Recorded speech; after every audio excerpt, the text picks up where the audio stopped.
For this birthday gift, I'll be using the gift wrapper that ULMASSIN gave me. They sent me two. I'll be using this one. This is made of high quality paper. This is not going to tear or rip easily. And they used an advanced technology to print this out. Look at how colorful.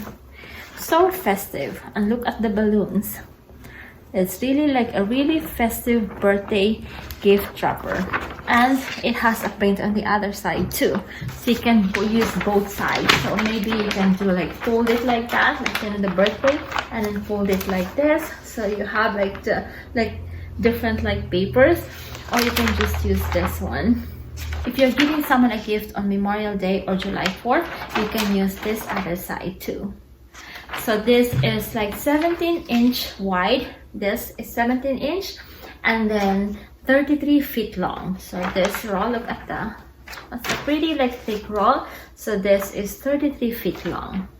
So it will take time for you to finish this one. So this is perfect for small and like medium gifts. So let's wrap this one. If you're giving someone more of like a natural, this one is like just one side, but it has this natural like look. You see, so it has happy birthday, more of like simple and sleek and more of natural. So this is the other one. So let's wrap our birthday gift. Right. So like see, it's like perfect size. It's really easy to wrap using this wrapper. Now I have a beautifully wrapped birthday gift for a friend using this birthday wrapper.